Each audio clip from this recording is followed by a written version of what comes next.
সলেমান, হ্যাঁ। আব্বা তাল গাছ লাগাতে চাইলো 4টি, তোর দুটো আমার দুটো, হয়ে গেছে 5টা। এখন তুই একটা কাজ কর, তুই দুটো নে আর আমার 3টি দে। এ ভাই, এইটা আপনি কিরাম কথা কচ্ছেন?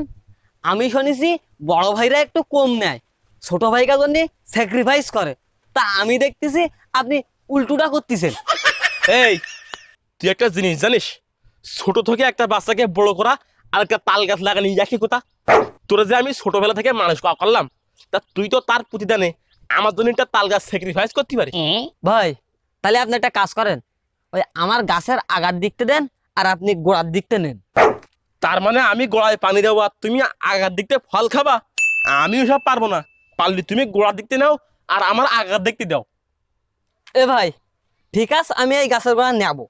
তা আমি যদি এই গাছের গোড়া নেই, তাহলে বলে আমি এই গাছের গোড়া কোসাত করে কাটি দেবো।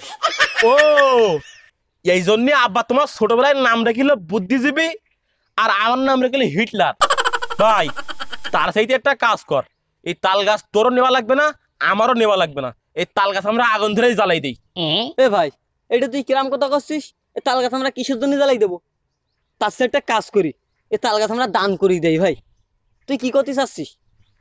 তুই ভালো কথা বলেছিস, দান করে দিলেও ভালো হয়। এ তো ভাই, তাই আব্বা যে আমার বুদ্ধিজীবীর নাম রেখিল, তা তুই তো আমার কোনোদিন বলিসনি। ওরে, তোরে আমি কিভাবে বলবো, তুই তো তখন হইস নে। এ ভাই, তা দেখছিস, তো তা যাক। তা একটা কাজ করি, তাহলে আজকে রাত্রি আমরা এই আলোচনা করে ফেলি। সিদ্ধান্ত নামাই ফেলি। হ্যাঁ হ্যাঁ। তার এই রোজার মাস তো, রোজা রমজানের মাস, ওই নামাজ পড়তে যেতে হবে। তুই যা, বাড়ি যা, আমি আসতেছি, ঠিক আছে? তো যা তালি। যা।